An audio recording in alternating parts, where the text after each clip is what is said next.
Call कर रहा है, ऑब्जेक्ट बना रहा है, क्योंकि अभी तक हमें पता था कि सिर्फ न्यू कीवर्ड से ही बनता है ऑब्जेक्ट, और जो कि सही है कि ऑब्जेक्ट बनाने के लिए कहीं ना कहीं न्यू कीवर्ड यूज होगा, बट हमें यहाँ पे न्यू कीवर्ड यूज करने की जरूरत नहीं है, यहाँ पे ऑटोमेटिक सारी चीजें हो रही है। और who is responsible for creating this all task? The answer is application context, sorry हाँ एप्लीकेशन कॉन्टेक्स्ट बोलो या आईओसी कंटेनर बोलो, ओके, क्योंकि IOC application context is also one of the type of your IOC container.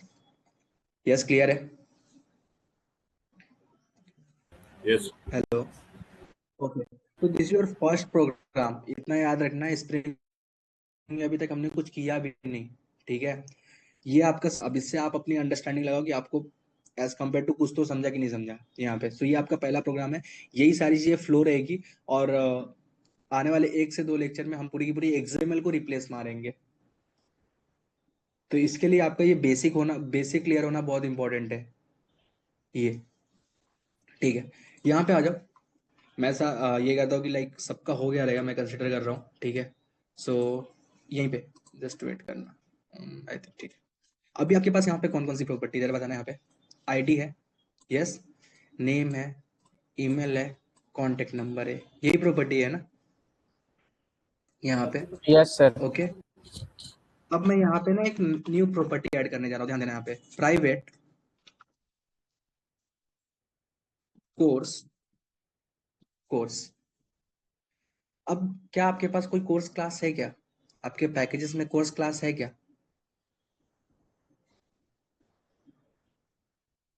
No. Yes, नहीं। We need to create. So आप इसके ऊपर hover करो, create class course, then just click on finish, it will create your course class. अब अगर ये class है तो इसके पास भी खुद की कुछ प्रॉपर्टी होगी। तो मैंने सपोज करो यहाँ पे प्राइवेट एंड कोर्स आईडी रखा, private string, we just provide a course name, and then मैंने यहाँ पे प्राइवेट स्ट्रिंग कोर्स की ड्यूरेशन रख लिया, okay. Then right click on this source, जो आप प्रोसेस करते थे getter and setter, I think ये सब सबको क्लियर होना चाहिए।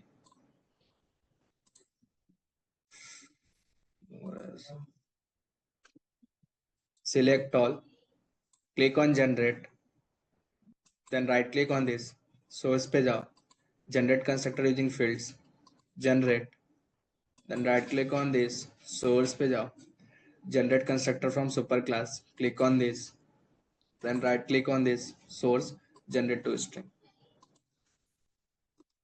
आई थिंक ये सारा प्रोसेस हो गया आपका, ठीक है? तो जिसके अंदर आपके पास क्या क्या था, course ID, name and duration.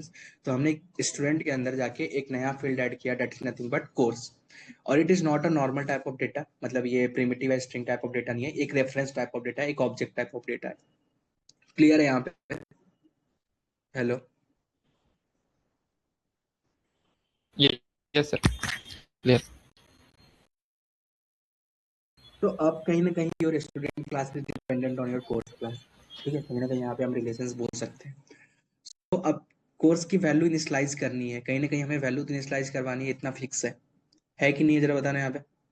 Course की अगर आप जाके यहाँ पे अगर सिर्फ सपोज करो कंट्रोल एस किया, और अभी अगर मैं रन करूंगा तो what is your expected answer, क्या लग रहा है आपको यहाँ पे? तो सबसे पहले तो अभी टू स्ट्रिंग भी आपको अपडेट मारना पड़ेगा, क्योंकि यहाँ पे तो कोर्स है ही नहीं, क्योंकि फील्ड तो आपने बाद में ऐड किया है ना। सो राइट क्लिक करो, सोर्स पे जाओ, generate to string, sorry not a hash code नहीं चाहिए अपने को, ये सब ऑब्जेक्ट क्लास मेथड है, hash code equals, so just click on generate to string यहाँ पे। तो अब कोर्स की भी डेटा आएगी। तो देखो ना, यहाँ पे कोर्स है आपके पास। अब अगर मैं ऐप डॉट जावा में रन करता हूँ तो आपको क्या लग रहा है, क्या चीजें आएगी? यस, अब अगर मैं अभी रन करूंगा तो क्या लग रहा है?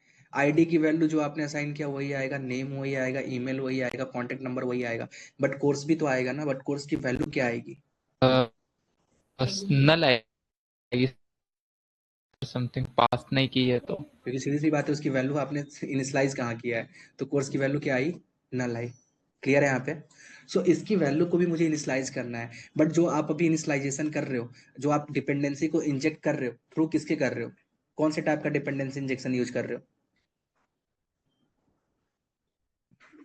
हेलो, वैल्यू को जो करने के लिए आप जो डीआई का कॉन्सेप्ट यूज कर रहे हो, डिपेंडेंसी इंजेक्शन का, वो किस टाइप का आप यूज कर रहे हो? एप्लीकेशन सर, कॉन्टेक्स्ट ना। That is container, that is not a dependency injection, वो तो container setter Oh, setter setter, yes sir. Clear है। तो Yes sir. कहीं ना कहीं अगर आपको कोर्स की वैल्यू को भी इनिशियलाइज करनी है तो किसके थ्रू इनिशियलाइज करोगे? सेटर के थ्रू। और सेटर इंजेक्शन के में क्या होता है, आपकी जो वैल्यू इनिशियलाइज होगी थ्रू सेटर होगी। क्लियर है कि नहीं क्लियर है? वैल्यू किसके थ्रू इनिशियलाइज होगी? सेटर के थ्रू। तो आपके स्टूडेंट में जाने के बाद आपके स्टूडेंट में कोर्स के रिगार्डिंग एक सेटर मेथड होना चाहिए, होना चाहिए कि नहीं होना चाहिए? यस। Yes sir. तो यहाँ पे आप क्रिएट कर लो, कहीं पे भी आप क्रिएट करो, दैट डिपेंड्स ऑन यू। सो मैं यहीं पे क्रिएट करता हूँ, राइट क्लिक, सोर्स पे गया मैं, generate getter and setter. So course का नहीं बना था, मैंने बोला इसका भी मैं बना लेता हूँ, अब ये बना लिया। ओके, तो इसका गेटर सेटर बन गया। आप बताओ क्या पैरामीटराइज कंस्ट्रक्टर में भी कोर्स ऐड करने की जरूरत है क्या? चेंजेस करने की नीड है क्या? सोचो जरा, लॉजिकली सोचना, आंसर जो भी आपको लगे आप बोलो, बट उसके पीछे जो भी सोचोगे गलत रहेगा चलेगा, बट जो भी आप थिंक कर रहे हो वो इंपॉर्टेंट है। क्या यहाँ पे कंस्ट्रक्टर में भी कोर्स को ऐड करना कंपलसरी है क्या? रिक्वायरमेंट है इसकी?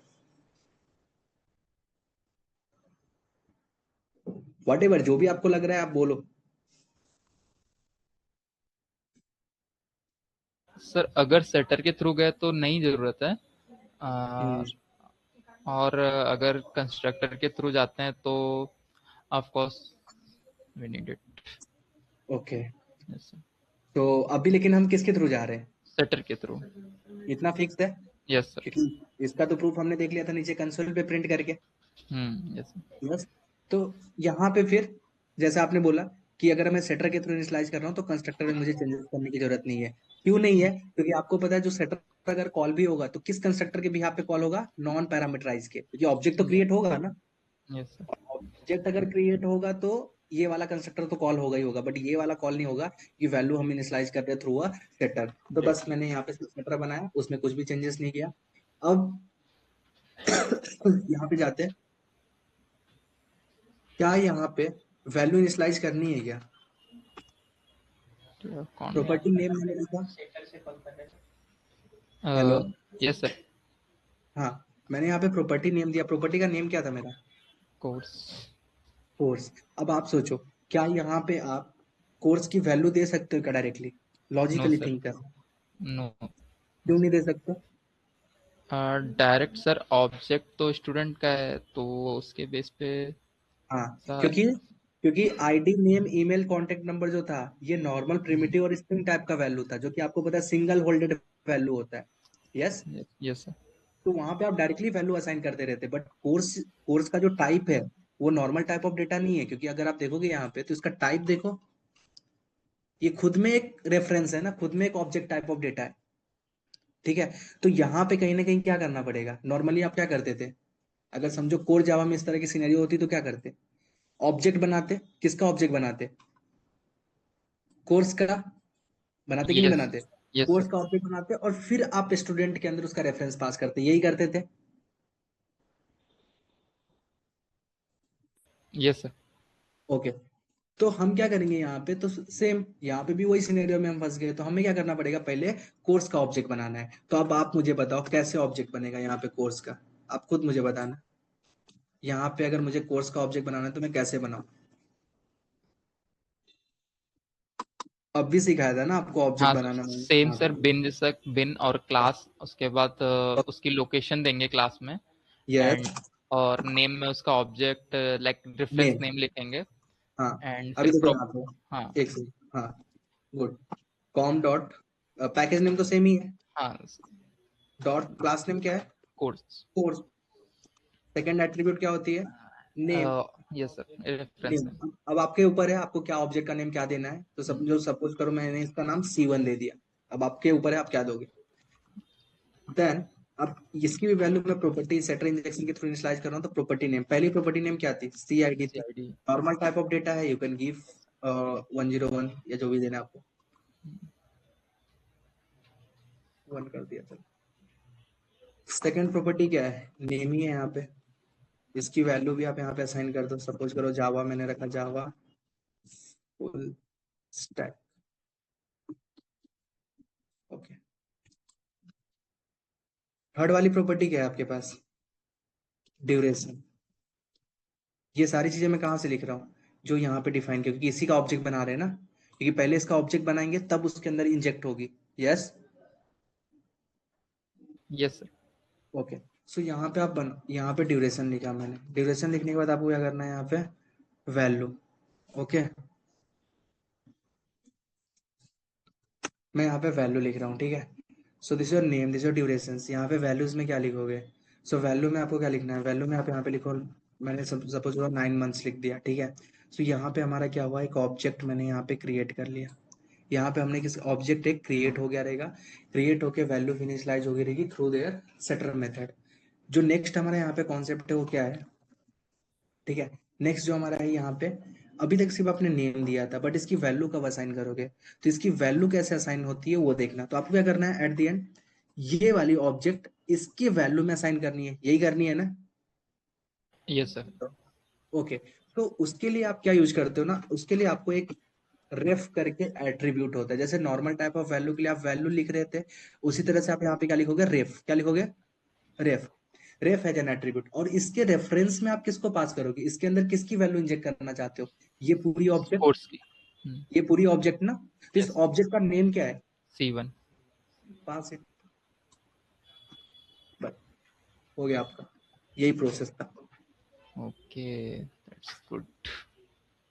Got it?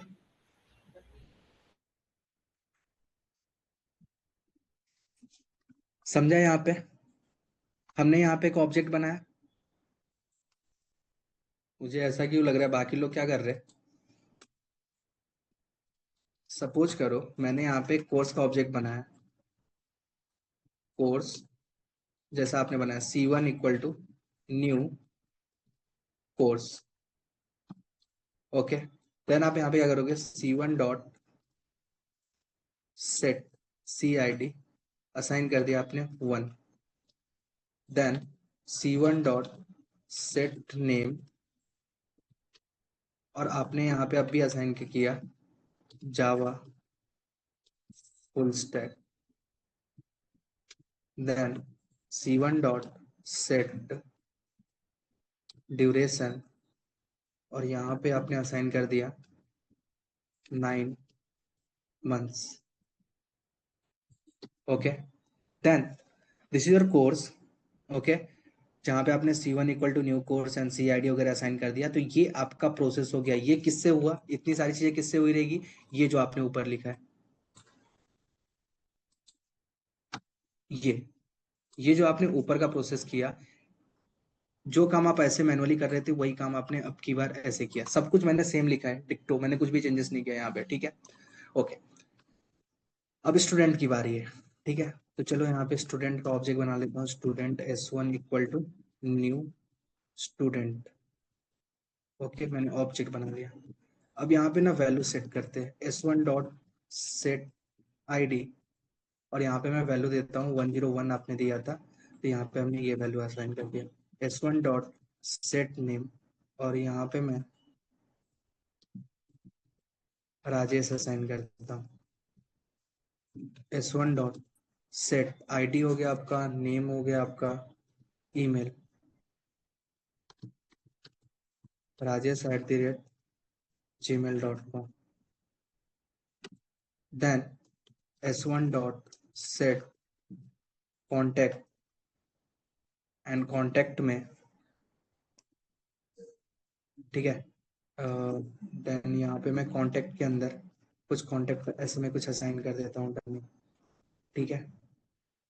अब मेरे पास क्या था यहाँ पे, एक जो मेरे पास नेक्स्ट वन वाला जो है, ठीक है, वो मेरे पास यहाँ पे क्या था, S1 dot set course.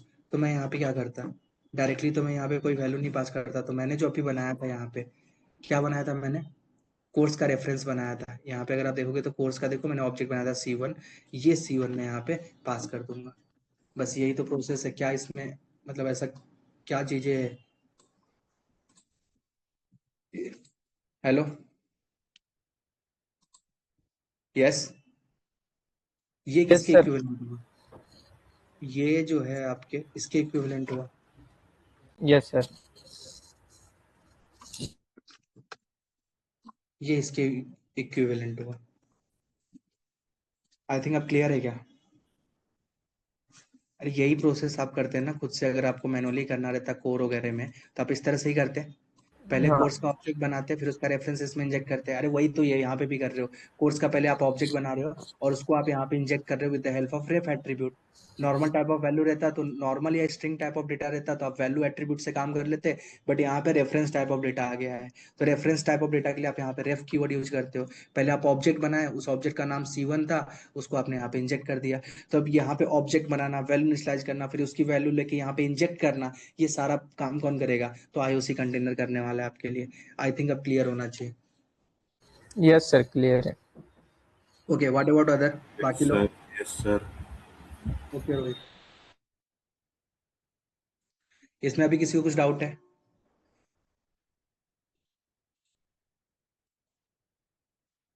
Hello, किसी को भी नो, कुछ भी डाउट है इसमें? No sir. Okay good.